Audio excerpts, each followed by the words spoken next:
понедельника по пятницу в 8:35 и 18:30. С вами Радио Крым Реалии. Слушайте нас на средних волнах на частоте 549 кГц. Свежие новости, важные события, мнения экспертов. Все это в нашем эфире.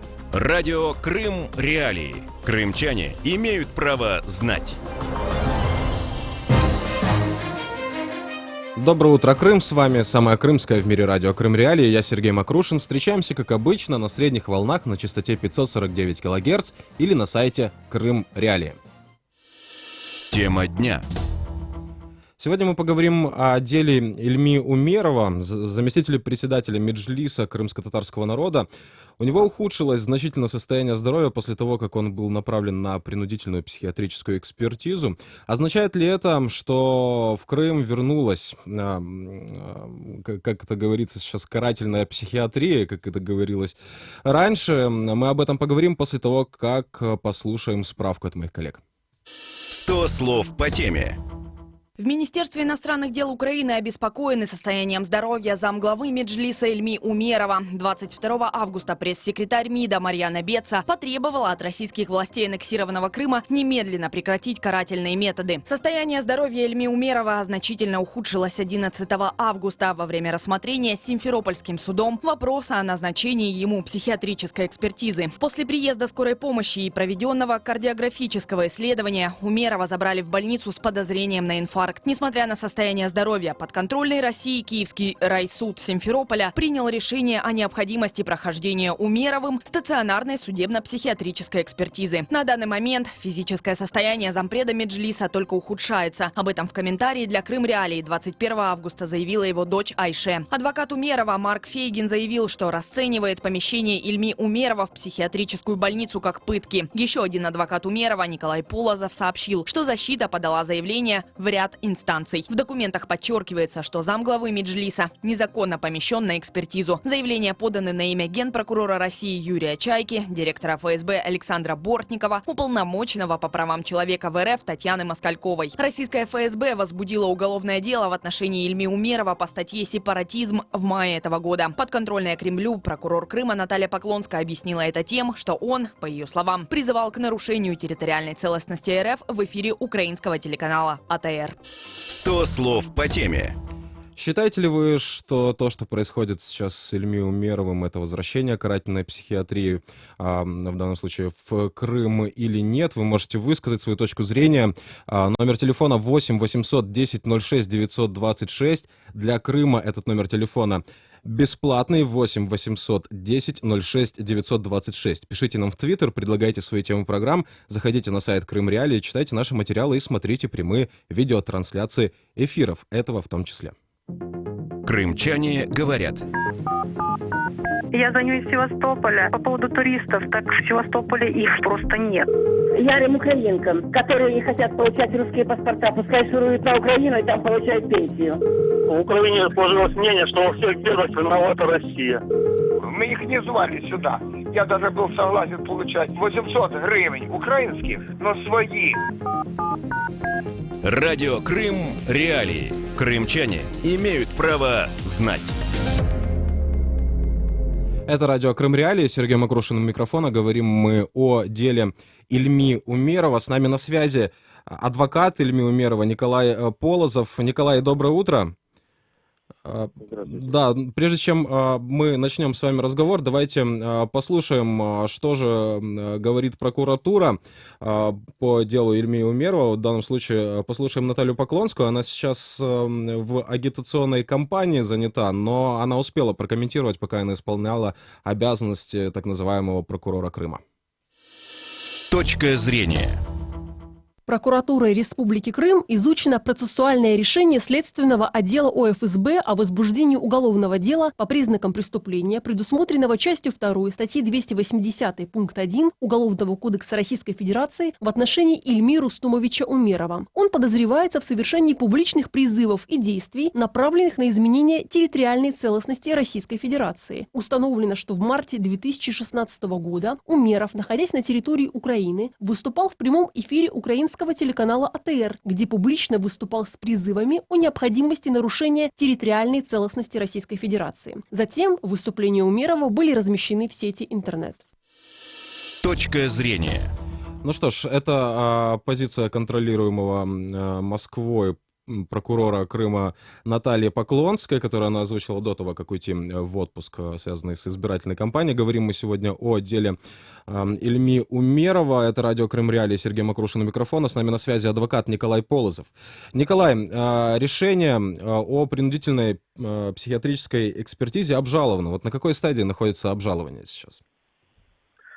Находится на стадии нахождения жалобы в апелляционном суде. Судебное заседание так и не назначено, а значит, что то постановление, на основании которого он был помещен незаконно в психиатрический стационар, не вступило в законную силу. Мало того, это все было сопряжено с тем, что его фактически досрочно выписали из кардиологического отделения больницы, где он находился после гипертонического криза, полученного в суде. И, конечно же, действия российской власти здесь абсолютно незаконные. По факту превышения следователем должностных полномочий, как уже было сказано в вашей программе, мы обратились и в Генпрокуратуру, и к директору ФСБ Бортникову, и к уполномоченному Москалькову. Зачем, по вашему мнению, следствие идет на такие шаги? Это последовательная работа, направленная прежде всего на запугивание крымско-татарского населения. Ильми Умеров является членом заместителя председателя Меджлиса крымско-татарского народа.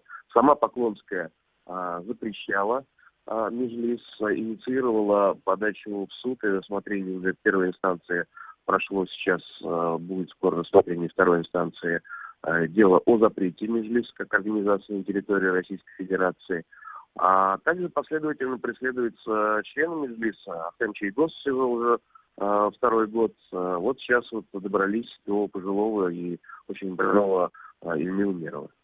Как зависит дальнейший ход дела, которое открыто в Крыму против Ильми Умерова, от результатов, назовем его так, экспертизы? Здесь возможно два варианта. Первый вариант — экспертиза признает его вменяемым, и, соответственно, дальше идет уголовное дело своим ходом, суд и так далее. Второй вариант — это пропагандистский, когда российские власти принимают решение признать Умерова невменяемым и объявлять громко о том, что крымские татары слушают сумасшедших стариков в Меджлисе. Оба варианта для российской власти отрицательны, потому что крымские татары не верят тому, что делают российские власти здесь, в Крыму. И исход дела суда по Умерову также будет абсолютно всем очевиден, вне зависимости от того, признают его виновным или невменяемым. Ну вот какими вы видите все-таки перспективы обжалования решения о принудительной экспертизе?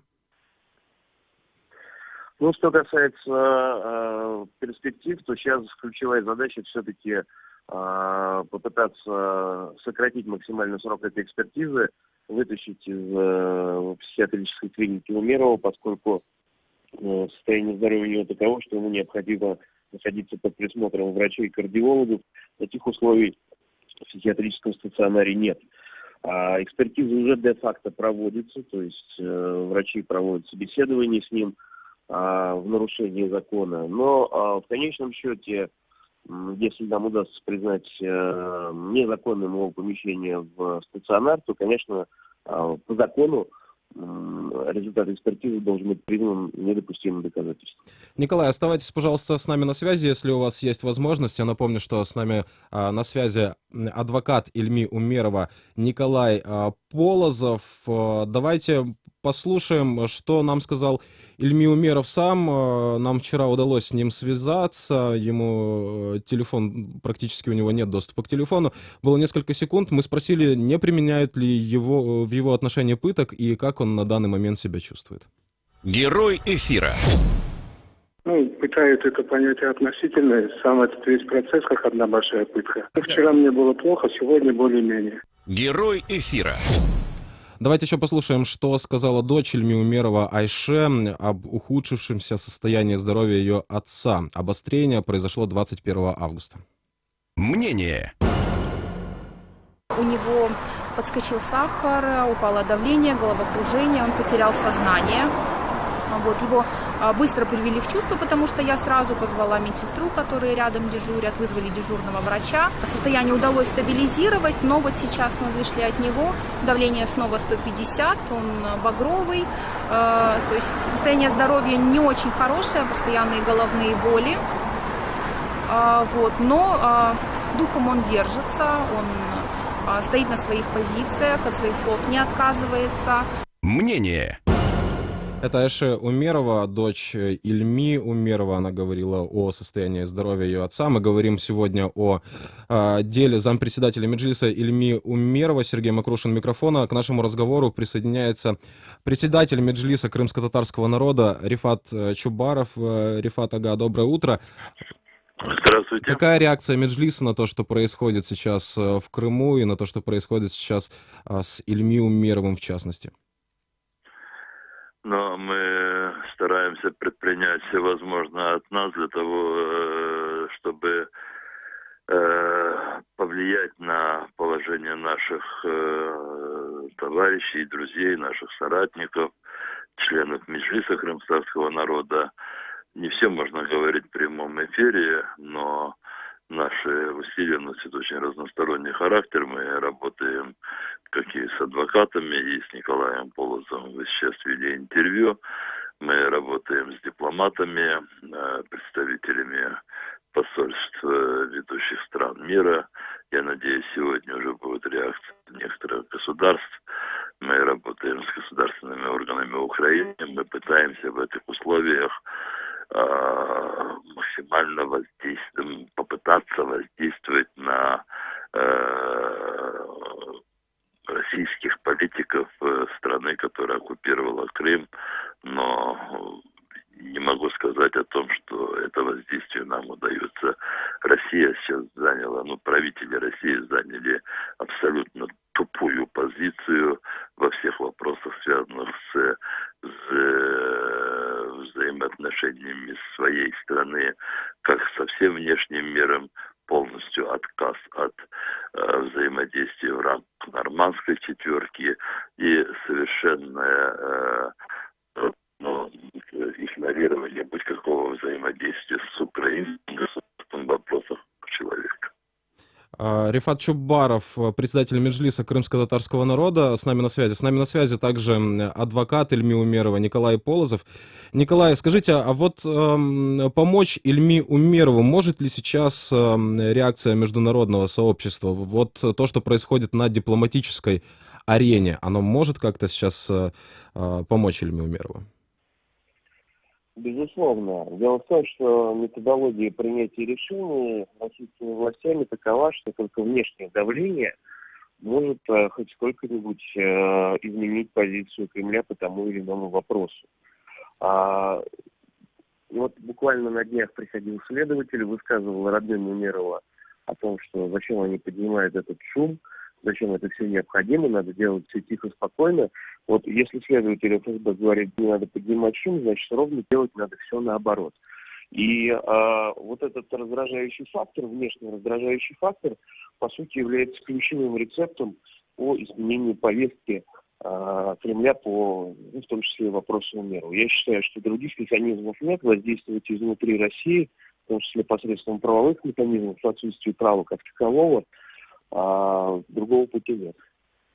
Это Николай Полозов, адвокат Ильми Умерова. С нами на связи также находится председатель Меджлиса крымско-татарского народа Рифат Чубаров. Рифат ага, что происходит вообще сейчас с Меджлисом в Крыму? Потому что мы знаем, что с Меджлисом крымско-татарского народа в Крыму ведется, уже неприкрытая давно борьба. Что сейчас происходит, что делает крымская фактическая власть, те, кто там называет сейчас себя властью? Знаете, что 26 апреля решением так называемого Крымского Верховного суда, то есть суда, который является полностью инструментом оккупационной власти, было принято решение о запрете деятельности Меджлиса, признав его до этого деятельность его экстремистской.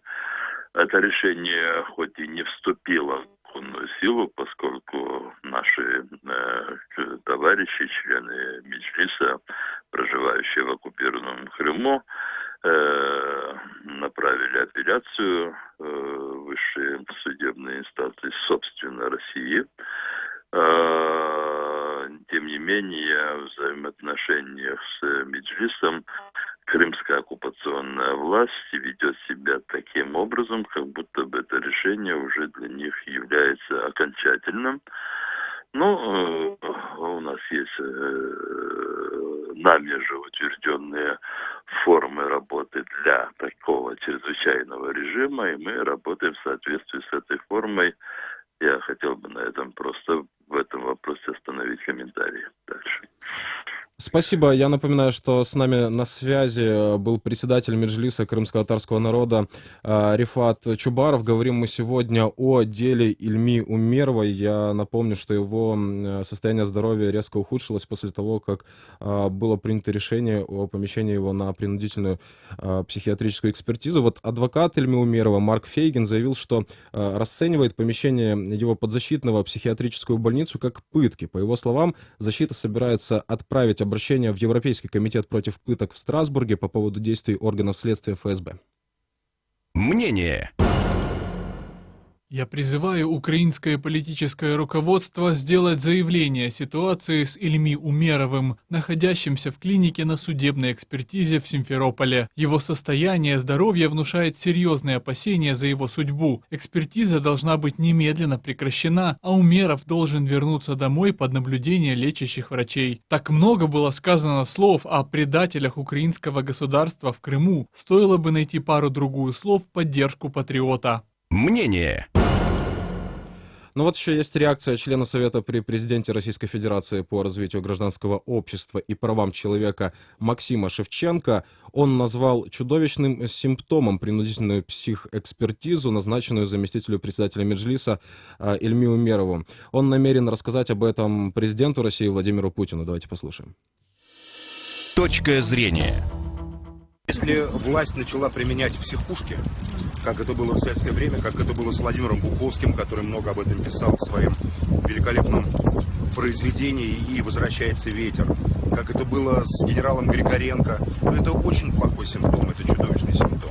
Использование судебной психиатрии, карательной психиатрии – это самые страшные, самые черные страницы советского режима. Человека бросали в психушку, где его закалывали аминозином, сульфазином, галоперидолом, где, содержась с настоящими больными людьми, человек на самом деле начинал постепенно сходить с ума. Поэтому если на самом деле здесь перешли к карательной психиатрической медицине в интересах следствия, это чудовищный симптом. Чудовищный симптом. Если это делается санкцией крымских властей или крымских силовых структур, то это просто преступление. И я прошу, чтобы это преступление было рассмотрено в том числе и российскими федеральными структурами. Когда они не могут сломать человека, они объявляют его сумасшедшим. Точка зрения. Я напоминаю, что это радио Крым Реалии, Сергей Макрушин у микрофона. Говорим мы сегодня о деле Ильми Умерова, чье состояние здоровья резко ухудшилось после того, как было принято решение о помещении его на принудительную психиатрическую экспертизу. Если вы что-то упустили, читайте и слушайте Крым Реалии на нашем сайте, заглядывайте в наш Facebook, ВКонтакте и Одноклассники. Пишите нам в Твиттер, а мы продолжим через 10 секунд. Радио Крым Реалии. Мы в эфире каждый день в 8:35 и в 18:30 по киевскому времени. Слушайте нас на средних волнах на частоте 549 кГц.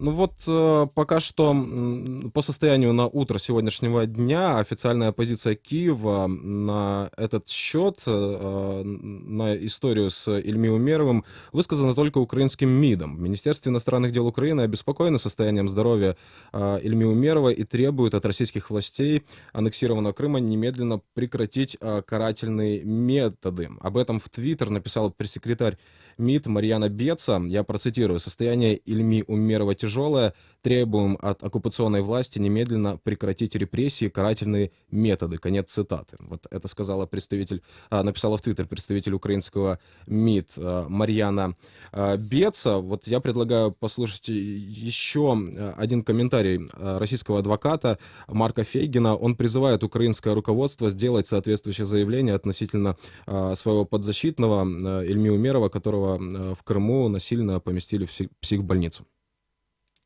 Я призываю украинское политическое руководство сделать заявление о ситуации с Ильми Умеровым, находящимся в клинике на судебной экспертизе в Симферополе. Его состояние здоровья внушает серьезные опасения за его судьбу. Экспертиза должна быть немедленно прекращена, а Умеров должен вернуться домой под наблюдение лечащих врачей. Так много было сказано слов о предателях украинского государства в Крыму. Стоило бы найти пару-другую слов в поддержку патриота. Итак, вот у нас небольшая техническая заминка, повторчик вышел. Я напомню, что сегодня мы говорили о деле Ильми Умерова, заместителя председателя Меджлиса крымских татар, которого насильно поместили на психиатрическую экспертизу. Говорили мы сегодня с председателем Меджлиса крымско-татарского народа Рифатом Чубаровым, с адвокатом Ильми Умерова Николаем Полозовым. Это радио Крым Реалии. Слушайте вечернюю программу сегодня в 18:30. С вами был Сергей Макрушин. Встречаемся, как обычно, с понедельника по пятницу на средних волнах и онлайн на нашем сайте Крым Реалии. Услышимся. С понедельника по пятницу в 8:35 и 18:30. С вами радио Крым Реалии. Слушайте нас на средних волнах на частоте 549 кГц. Свежие новости, важные события, мнения экспертов. Все это в нашем эфире. Радио Крым Реалии. Крымчане имеют право знать.